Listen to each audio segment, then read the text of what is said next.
Galera X, agora que a gente já entendeu os principais impérios, as principais civilizações do período medieval, vamos compreender as características mais importantes do ponto de vista da Europa Ocidental, que foram se desenvolvendo a partir do Império Franco, principalmente ali do momento em que Carlos Magno governou na dinastia carolíngia. Entenda, o surgimento do feudalismo é muito importante, principalmente ali a partir do século V, VI depois de Cristo, para mostrar a principal característica do homem medieval, a ideia do homem fixado à terra.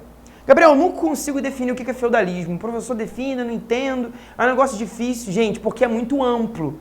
De maneira geral, você tem que entender que o feudalismo é um sistema político, econômico, social e cultural. Caraca, tudo isso ao mesmo tempo? É, tudo isso ao mesmo tempo. E que tem como base de sustentação, que tem como base principal a ideia do feudo, beleza? Tudo gira em torno do feudo. E o que é um feudo, Gabriel? Diabos, eu não entendo, o professor fala, eu não entendo o que é um feudo. Um feudo, gente, um feudozinho nada mais é do que uma propriedade, um pedaço de terra. Eu não posso usar ainda o conceito de propriedade privada, tá ok? Não entra ainda nesse mérito, porque a gente só vai falar de propriedade privada lá no Iluminismo, lá no século XVIII. Por enquanto, o feudo tem que ser entendido como uma terra. Não existiam feudos do tamanho igual um do outro. Não existia, o feudo tem que ter tantos hectares. Não, não é isso. Você pode ter feudo do tamanho de um bairro, você pode ter feudo do tamanho de uma ponte, você pode ter feudo do tamanho de uma cidade, tá? Isso varia de acordo com a ocasião.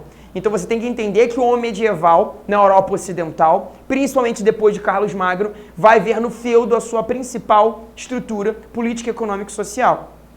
Esses impérios, como é o caso do Império Carolíngio, eram compostos por vários feudos espalhados pela Europa. E cada feudo será controlado por um senhor feudal. Mas calma, a gente vai falar do senhor feudal daqui a pouco, tá? Depois a gente vai falar da sociedade, você vai entender o papel do senhor feudal. Mas primeiro, essas características são importantes. A questão da economia feudal, como é que ela se desenvolvia?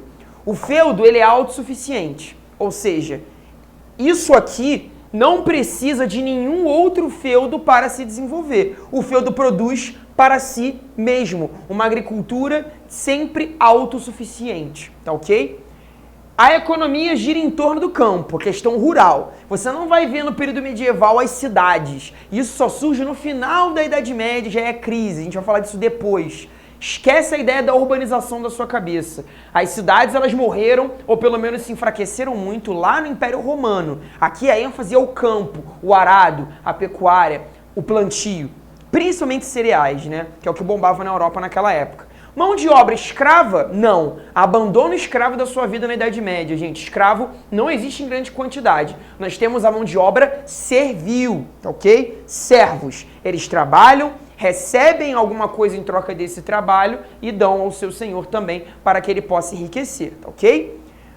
Moeda, Gabriel, tem uma monetarização na Idade Média, monetarização muito baixinha. Eu não posso dizer que não existia moeda, aí é uma radicalização que a gente não pode cair, mas há pequeno número de moedas. A ideia aqui é que os produtos possam ser trocados, tá ok? E não esse processo de compra e venda. Você nota que a cidade e a moeda eram coisas que existiam quando? No Império Romano. E como esse Império Romano do Ocidente, como a gente já viu, foi entrando em crise, aqui a Idade Média, ela pega características germânicas nesse sentido e se ruraliza. É muito voltado para a agricultura e a economia vai toda girar em torno dos bens agrícolas.